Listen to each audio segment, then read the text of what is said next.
આસપાસ વિષયમાં આપણે શું કરવાના છીએ આજે? હા, તો પાઠનું પ્રેઝન્ટેશન તમે કરવાના છો.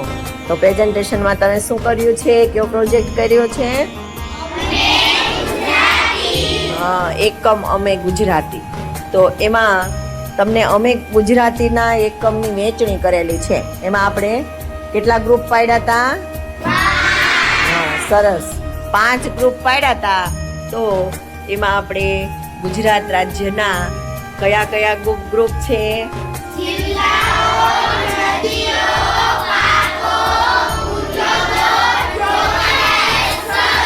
સરસ.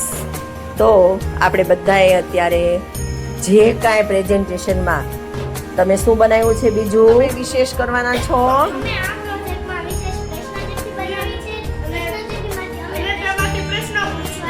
હા, સરસ સરસ. હા, સરસ. પાઠનું આખું સોલ્યુશન જ થઈ જશે, બરાબર ને? હા, સરસ. ચાલો.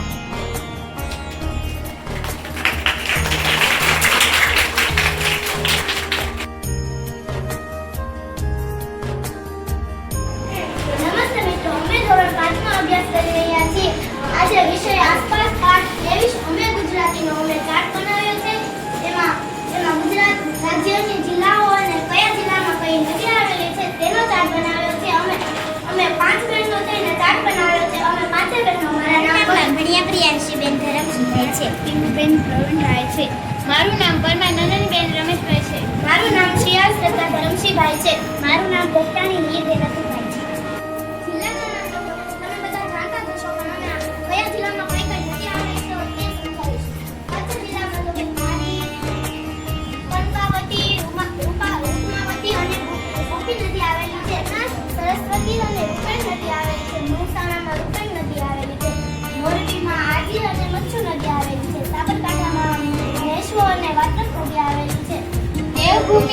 દેવભૂમિ દ્વારકામાં શનિ નદી આવેલી છે. જામનગરમાં કુલજર, સાસોઈ, નાગમતી અને ઉંદર નદી આવેલી છે. રાજકોટમાં ભાદર નદી આવેલી છે. બોટાદમાં શેત્રુંજી નદી આવેલી છે.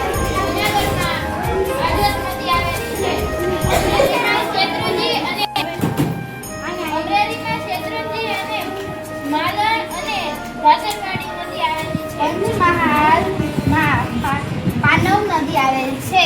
સુરેન્દ્રનગરમાં ભોપાલ અને મચ્છુ નદી આવેલી છે. અમદાવાદથી અને ભોગાવો નદી આવેલી છે. આણંદમાં મહી અને વિશ્વામિત્ર નદી આવેલી છે. વિશ્વામિત્રી નદી આવેલી છે.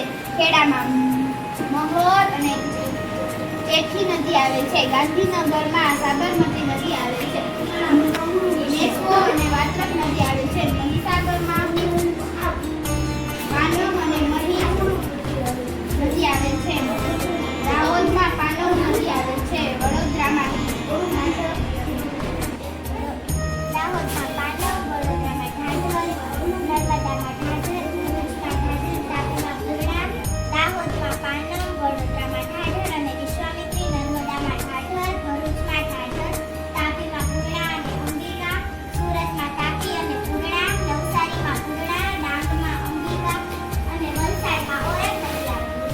સરસ.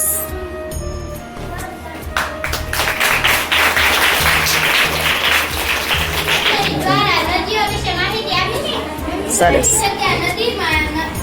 ખાલી જગ્યા નદી નર્મદાની સહેજે અડેલી છે. શેત્રુંજી નદી કયા જિલ્લામાં આવેલી છે? જિલ્લામાં આવેલી છે. હા.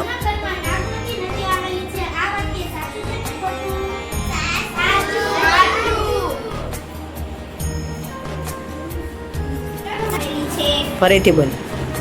વાત્રક નદી કયા જિલ્લામાં આવેલી છે? બોલો ફરીથી. સરસ.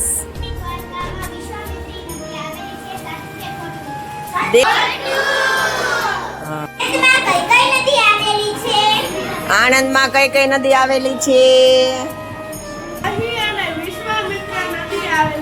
કઈ કઈ આવેલી છે? કોણ હજી બોલશે? વિશ્વામિત્રી. મહી અને વિશ્વામિત્રી.